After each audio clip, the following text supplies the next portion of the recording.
Baba Saheb doctor Bhimrao Ambedkar Jayanti की पूर्व संध्या पर कोटा को एक नई रेल कनेक्टिविटी की सौगात मिली है, जहां लोकसभा अध्यक्ष श्री ओम बिरला कोटा रेलवे स्टेशन से कोटा दिल्ली के बीच स्पेशल ट्रेन को हरी झंडी दिखाकर रवाना किया। दिल्ली से कोटा और अंबेडकर नगर के बीच नियमित रूप से ये ट्रेन संचालित होगी, जिसको लेकर श्री बिरला ने कहा कि ये केवल एक ट्रेन की शुरुआत नहीं बल्कि विकास, संपर्क और सामाजिक समावेशन की दिशा में एक महत्वपूर्ण कदम है। बाबा साहब अम्बेडकर जी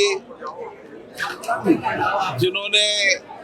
भारत के संविधान निर्माण में भूमिका निभाई, भारत का संविधान बनाने में योगदान दिया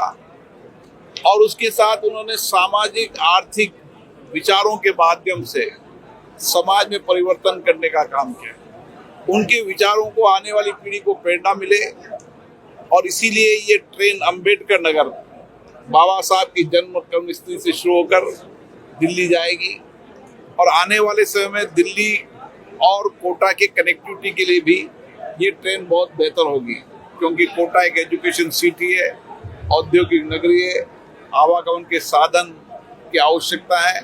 दिल्ली बॉम्बे रूट पर है। तो मुझे लगता है कि आने वाले समय में इंटरनेशनल फ्लाइट पकड़ने के लिए भी ये ट्रेन सुविधाजनक होगी और देर रात्रि पर कई बार देर रात्रि चलने के लिए भी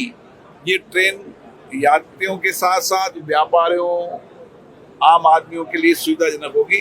इस ट्रेन की शुरुआत होते ही 80% बुकिंग होना